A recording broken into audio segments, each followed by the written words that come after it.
네, 여러분 안녕하세요. 파고다 밥토플 바비안입니다. 자, 여러분의 열화와 같은 성원에 힘입어가지고 알아두면 쓸데많은 신비한 잡학사전 시리즈 2를 준비를 해봤습니다. 자, 여러분들 토플 리스닝을 처음에 시작하려고 하는 사람이나 같이 시작하는 사람들한테 제일 여기에서 힘든 요소가 뭐야? 라고 물어보면은 모든 사람들이 강연이요 이럴 겁니다. 그러니까 실제적으로 공부를 해본 적은 없어도 강연이란 말을 들으면은 너무나 여기에서 겁이 확 오거든요. 그래서 오늘은 강연에 대해 가지고 너무나 많이 나오는 소재에 대해 가지고 어떤 식으로 쭉 패턴이 흘러가는지, 어떤 줄거리대로 흘러가고 어떤 점이 부각이 되는지를 여러분들에게 쭉 배경 지식으로서 설명을 드리려고 합니다. 자, 여러분들 오늘 거 잘 들으면 아시죠? 요 강연으로 인해 가지고 여러분들이 중요한 내용도 알게 되지만은 전체적 강연을 어떻게 들어야 되는지 가이드라인까지 가져가게 됐을 때 반드시 여러분들이 가지고 있는 점수에서 리스닝이 5점이 업될 수 있을 거라고 자신 있게 말씀드릴 수 있습니다. 자, 그럼 보시도록 할까요? 자, 여러분들 만약 동물이 강연의 소재로 나오게 되면은 흘러가는 패턴이 똑같아요. 그게 육지 동물이나 해양 동물이나 별반 다를 게 없어요. 그래서 너무나 뻔하게 흘러가는 그 리스닝 강연에 대해 가지고 제가 쭉 설명을 드리려고 하는데 여러분 설명 들어보시면 알겠지만 이게 리스닝인데도 불구하고 마치 리딩에서의 패러그래프가 이렇게 짜개지는 것처럼 쭉 들릴 거예요. 그래서 첫 번째 나오는 것부터 제가 여러분들하고 자세히 얘기를 좀 나눠보도록 하겠습니다. 제일 먼저 나올 수 있는 게 뭐냐면은 이들의 feeding behavior예요. 살아남아야 되기 때문에 항상 먹는 거에 대해서 나오는데 얘네들이 잡아먹는 prey에 대해서 엄청나게 많이 나옵니다.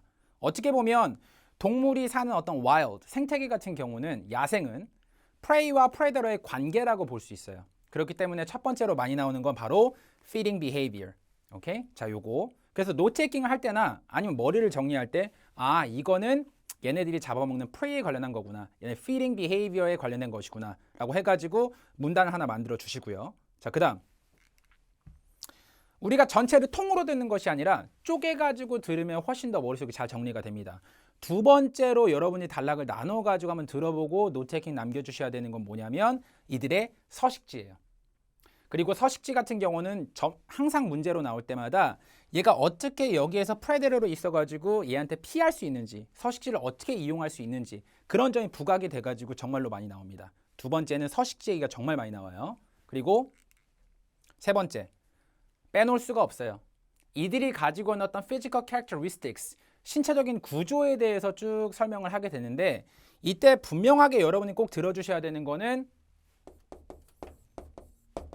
이들의 성별 있죠. gender.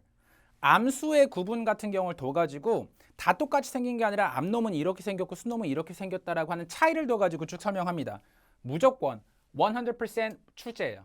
무슨 말인지 알겠죠? 그리고 마지막으로 항상 이들이 여기에서 attracting males 하거나 females 해가지고 이런 mating behavior 같은 경우가 항상 출제가 됩니다. 여기에 나왔던 feeding behavior, habitat, physical characteristic, attracting males or females 이 네 가지의 어떤 그런 구조 같은 경우는 거의 변함이 없어요.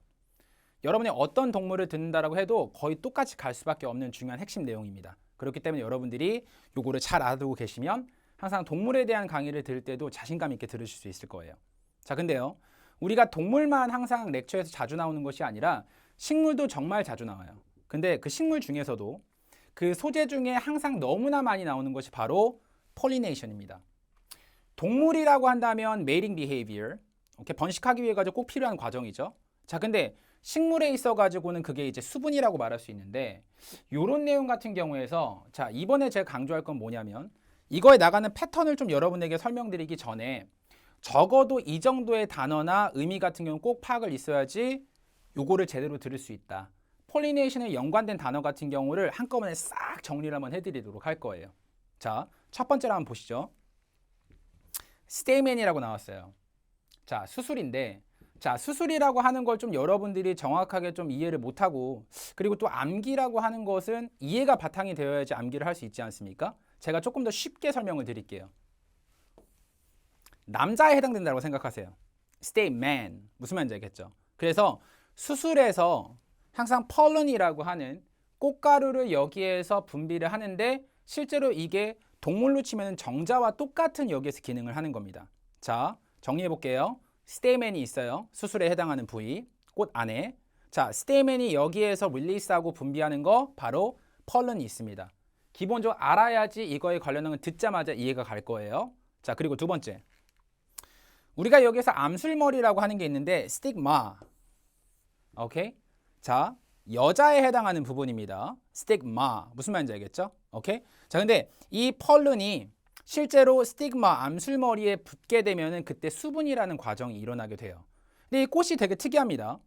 이 꽃 안에 여기에서 암술과 수술이 다 있기 때문에 이 안에서 자가적인 수분이 일어날 수도 있고요. 그리고 여기에서 이 꽃가루를 중간에 매개자가 쭉 이걸 이동을 해가지고 다른 꽃에 여기에 스티그마에다가 묻혔을 때 수분이 일어나기도 해요.